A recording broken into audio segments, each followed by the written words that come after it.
Alors un axe qui m'a fait sourire, on va dire, dans ce colloque, qui a été peut-être le plus plébiscité, parce que maintenant, ça fait déjà quelques années qu'on a des déploiements de grande taille qui existent dans de nombreux établissements, et on commence à apercevoir les limites de ce système-là, qui sont l'organisation de la classe. Alors, toujours dans l'introduction, cette fois-ci de Nancy, on avait une phrase qui était assez cocasse, parce que la classe du futur, dans le secondaire, ressemblera tout simplement à une classe maternelle. C'est-à-dire des îlots différents, avec une rotation, avec des choses, mais on aurait une structure de classe de type maternel qui est, on va dire, qui a été plébiscitée absolument par tous et toutes les matières, et dans de nombreux pays. Alors ça m'a fait sourire parce que c'était déjà le thème que l'enseignement catholique avait voulu défendre lors du printemps du numérique à Saint-Malo cette année.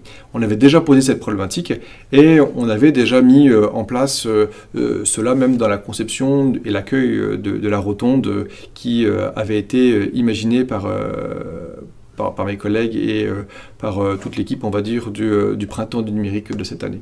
Donc, organisons l'espace avec cette fois-ci des salles de type maternel, mais on voit aussi des espaces qui sont plutôt dédiés, ou des coins de la salle qui sont plutôt dédiés à ce qu'on appelle des Fab Labs, c'est-à-dire des lieux, un petit peu comme ici, donc des cellules dans lesquelles on aurait du matériel à disposition pour pouvoir faire une vidéo. Alors ce que je dis ici, un éclairage, l'écran vert qui est derrière, mais dans un autre coin qui serait la radio, donc une station de radio qui avait été aussi présentée d'ailleurs au printemps du numérique, qui peut être simplement géré par l'iPad, mais aussi des imprimantes 3D. Là, on a découvert en plus une découpe laser dessus. Bon, ce sont d'autres budgets sur d'autres types de projets, mais créons des Fab Labs, donc des espaces expérimentaux de type atelier pour créer des choses pertinentes.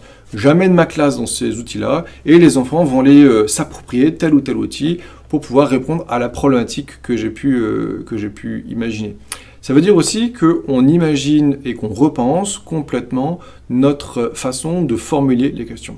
Donc par exemple, je ne dis plus ou je ne fais plus écrire rédiger la conclusion, je préfère utiliser l'expression rendez compte de vos résultats. Et de ce fait-là, les élèves se sentent plus libres de faire quelque chose de type vidéo, un audio, une carte heuristique, des choses très différentes. Bon, maintenant, je passe sous silence le problème de l'évaluation de cette, on va dire, de l'ensemble de ces documents qui sont très différents. Ça, c'est un autre problème qu'on abordera éventuellement plus tard. Donc, organisons les espaces. Organisons aussi nos pensées. Nous sommes tous d'accord que l'heure n'est plus à convaincre du numérique. On n'a jamais parlé de ce genre de choses. Alors que des fois encore, dans certaines de nos contrées, on entend encore parler faut-il aller au numérique, faut-il se lancer en déploiement. Là, absolument tous les pays sont intimement persuadés qu'on ne doit plus parler de ça, mais qu'on doit parler de comment on se met au numérique, comment on l'intègre et comment l'innovation va pouvoir venir par rapport à ça. L'innovation ne se décrète pas, elle s'accompagne. Ensuite, organisons les temps d'apprentissage. Alors attention, quand on utilise ce type d'outils avec des connexions qui sont, on va dire, omniprésentes, le temps de classe n'est plus qu'un temps d'apprentissage parmi tant d'autres. J'aime beaucoup l'expression de Michel Serres qui dit « maintenant », donc tenant dans la main, littéralement.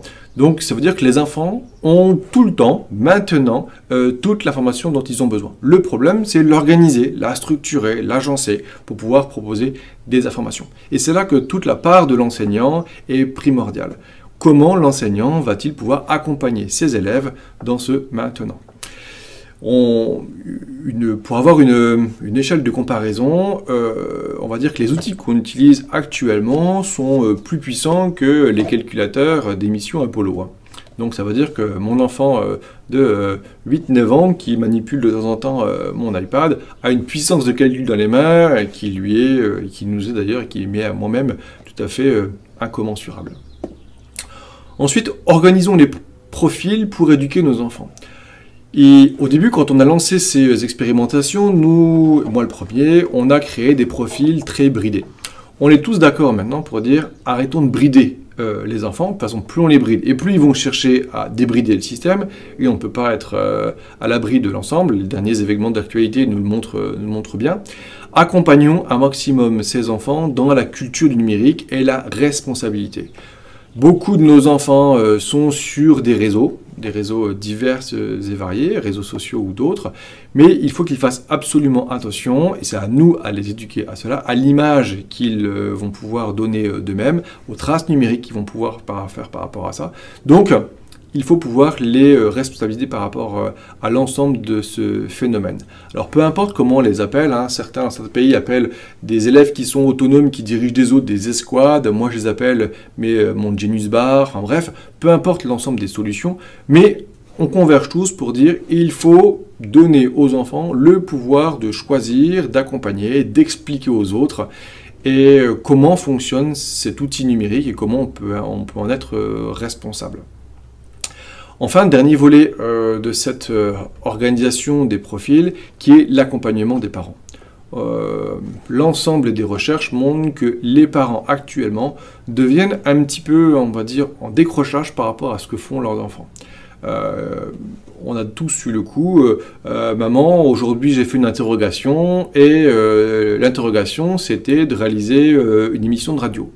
Donc c'est assez surprenant, quand même dans un premier temps. Et donc, il faut absolument mettre en place des écoles des parents, c'est-à-dire accueillir les parents au sein de nos établissements scolaires pour leur expliquer notre façon de faire, notre façon de voir et les outils que leurs enfants vont utiliser actuellement.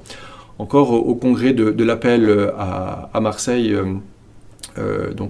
l'année dernière, on a lourdement insisté dessus parce que c'est une demande forte des parents d'élèves. Donc, ayons à l'esprit cette demande et organisons l'école des parents, donc peu importe sous quelle forme et comment on peut les nommer, mais répondons à cette demande qui devient de plus en plus présente.